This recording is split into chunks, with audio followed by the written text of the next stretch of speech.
นะ300,000 กีบขามสะพานหรือขามขัวครั้งหนึ่ง300,000 กีบเต้นเลยพี่น้อง300,000 กีบเท่ากับเงินบาทกับประมาณ450 บาทประมาณนี้แหละเนาะ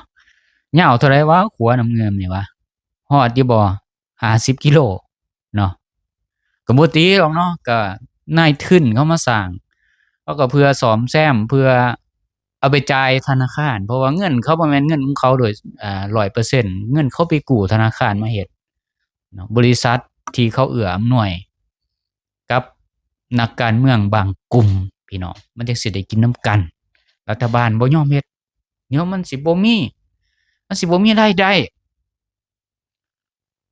โครงการของรัฐบาลนี่รัฐบาลกู้ยืมธนาคารแล้วก็มาเฮ็ดเองให้ประชาชนไต่ฟรีๆบ่ได้บ่พี่น้องประเทศใดเขาก็เฮ็ดแบบนี้เบิดถ้ารัฐบาลบ่มีเงินเนาะกู้ที่ละธนาคารน่ะอืมอันนี้ไปโยนให้เอกชนเขาก็เก็บเงินได้เนาะครัวของเขาเฮ็ดเพื่อเขาสิเบิดหนี้ธนาคารจักปีเขาก็เก็บหลายบัดนี้ขนส่งเด้บัดนี้ผลกระทบสิเกิดขึ้นแม่นหยังขนส่งน้ำมันก็แพงขึ้นบัดนี้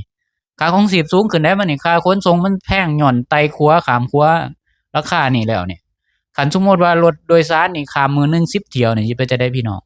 เก็บค่าโดยสารเพิ่มขึ้นอีกพวกขายของขนส่งก็เก็บเพิ่มขึ้นมาอีกเพราะว่าค่าโดยสารเขาเก็บเพิ่มอันนี้ก็เก็บเพิ่มขึ้นนำอีกบัดนี้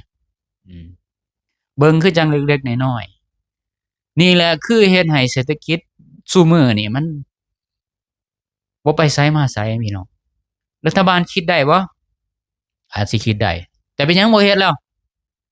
มันสิมีนักการเมืองบางกลุ่มเข้าไปเออคันเจ้าบ่เฮ็ดแบบนี้ข้อยก็สิบ่ได้กินเนาะ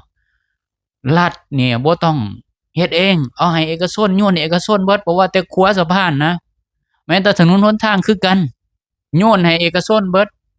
สัมปทานเบิดที่จริงแล้วรัฐก็เฮ็ดได้เดะบ่แม่นว่าเฮ็ดบ่ได้เพราะว่ามันย้านบ่ได้กินว่าซั่นซะมันสิมีนักการเมืองบางกลุ่มเข้าไปก่อกินนำเขาน่ะอืม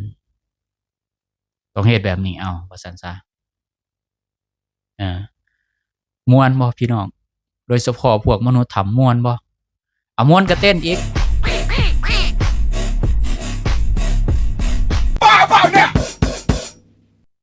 โอเคส่ำนี้แหละพอหอมปากหอมคอ